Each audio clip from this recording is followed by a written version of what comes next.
وہ اس حالت میں بھی زندہ دلی کا مظاہرہ کر رہا تھا، جبکہ اس کے چاروں طرف اس کے خون کے پیاسے دشمن تھے، اور نہ بچنے کی کوئی راہ نظر آتی تھی اور نہ فرار کی ترکیب۔ ہم نے اس مختصر سڑک پر مارچ شروع کر دیا، جس کے کنارے گھنے اور بلند درخت اگے ہوئے تھے۔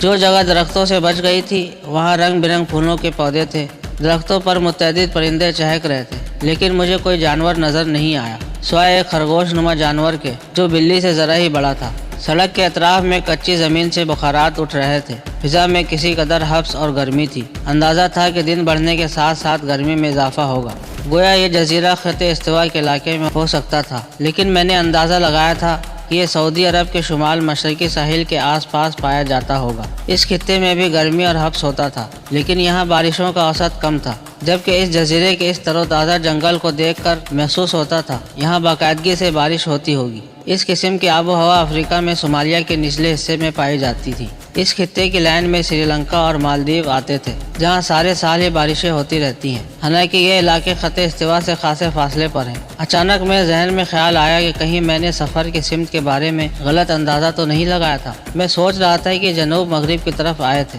در حقیقت یہ لوگ جنوب کی طرف سفر کرتے رہے ہوں گے، اور اس وقت ہم بحر ہند کے کسی جزیرے میں ہوں۔ کم از کم اس کی آب و ہوا سے تو یہی محسوس ہوتا تھا۔ بحر عرب میں اس قسم کے سرسبز جزائر نہیں ملتے۔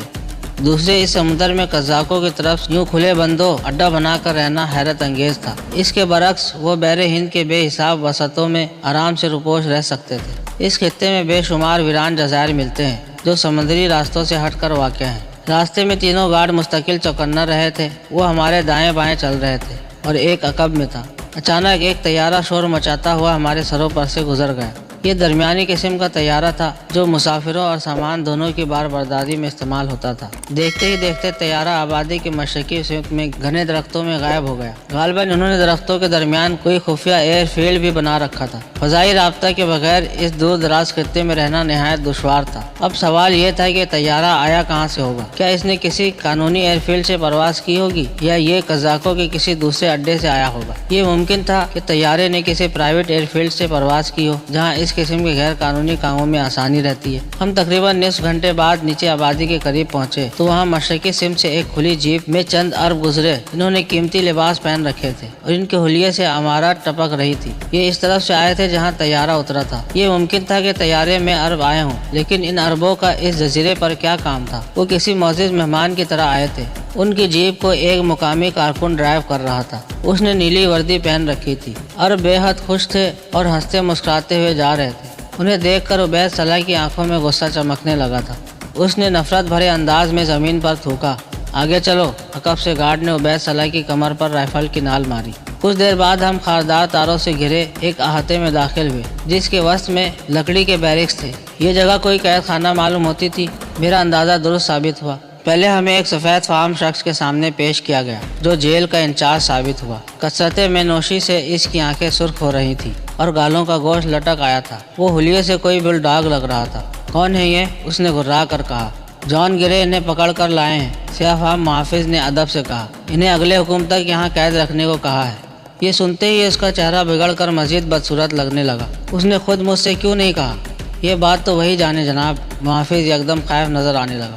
تو تم نے اس خنزیر کی توجہ کیوں نہیں دلائی؟ جیل انچارج نے اچانک اٹھ کر محافظ کو پوری طاقت سے تھپڑ مارا۔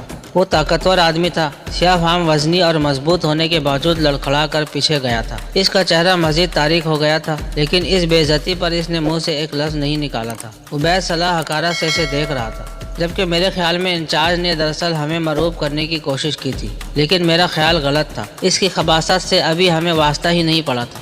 سوری ڈیئر ڈان، سیاہ فام محافظ نے کہا۔ وہ مسکرانے لگا۔ میں ذرا نئے قیدیوں سے اپنا تعارف کرا دوں، لیکن گرے صاحب، سیاہ فام نے کہنا چاہا۔ بھاڑ میں جائے تمہارا گرے صاحب، اس نے دھاڑ کر کہا، اور تم بھی دفع ہو جاؤ۔ سیاہ فام گارڈ اپنے ساتھیوں سمیت دفع ہو گیا۔ انچارج کے گھنٹی بجاتے ہی دو مسلح افراد اندر آ گئے تھے۔ ڈیئر ڈان نے انہیں حکم دیا، انہیں میدان میں لے چلو۔ میدان بیرکوں کے عقبی حصے میں تھا۔ وہاں لوہے کے پائپوں سے بنے جھولے نما ساخ کے نمونے کھڑے تھے جن سے لوہے کی زنجیریں لٹک رہی تھیں۔ ان کی قمیضیں اتار دو، ڈیئر ڈان نے اپنے آدمیوں حکم جاری کیا۔ تب میری نگاہ اس کے ہاتھ میں سانپ کی طرح بل کھاتے ہنٹر پر پڑی۔ اگلے ہی لمحے سمجھ گیا کہ ہمارے ساتھ کیا ہونے والا ہے۔ عبید صلاح نے مزاحمت کی تو گارڈ نے اس کی قمیض پھاڑ دی۔ میں نے شرافت سے قمیض اتار دی تھی کیونکہ نصف درجن اٹھی ہوئی رائفلوں کے سامنے مزاحمت کا کوئی فائدہ نہیں تھا۔ ہمیں ہاتھوں سے زنجیروں میں باندھ دیا گیا تھا۔ عبید صلاح ڈیئر ڈان کو انگریزی ڈکشنری کے منتخب الفاظ سے نواز رہا تھا۔ اس جیل کا اصول ہے کہ میں یہاں آنے والے ہر نئے قیدی سے اپنا تعارف کراتا ہوں، جس کے بعد اس کے دماغ کے کیڑے جھڑ جاتے ہیں۔ اس نے ہنٹر کو کھول کر جھٹکا۔ یہ 3 فٹ لمبا اور خاصا موٹا ہنٹر تھا۔ مجھے اپنی کھال کی سلامتی خطرے میں نظر آنے لگی تھی، لیکن اس نے پہلے عبید صلاح کو اس کی نظم گوئی کا انعام دینے کا فیصلہ کیا۔ وہ ہمارے عقب میں آیا۔ اس نے جس طرح گھما کر عبید صلاح کی پشت پر ہنٹر مارا تھا، اس سے اس کی مہارت کا ثبوت ملتا تھا۔ عبید صلاح کے جسم نے شدید جھٹکا لیا تھا، لیکن اس کے لبوں سے ذرا سی بھی آہ نہیں نکلی تھی۔ اس بات پر مشتعل ہو کر ڈیئر ڈان نے اگلا وار مزید قوت سے کیا تھا۔ تیسری بار بھی وہ اس کے منہ سے کوئی آواز نکلوانے میں ناکام رہا تھا۔ اس نے ہانپتے ہوئے کہا، میں 3 سے زیادہ ضربے نہیں لگاتا، ورنہ آج تمہاری چیخیں پورا کیمپ سنتا۔ عبید صلاح کے ہونٹوں پر سلگانے والی مسکراہٹ تھی۔ چاہو تو آج یہ کام بھی کر کے دیکھ لو، میرے ہونٹوں سے کوئی آواز نہیں نکلے گی۔ وہ چند لمحے اسے گھورتا رہا، پھر میری طرف نظر کرم کی اور مجھے 3 بار اپنی پشت پر قیامت سہنا پڑی۔ بقیہ کہانی اگلے حصے میں ملاحظہ فرمائیں۔ اس ویڈیو کو لائک کریں، چینل کو سبسکرائب کریں اور ساتھ گھنٹی کا بٹن بھی دبا دیں۔ آپ کے تعاون کا شکریہ۔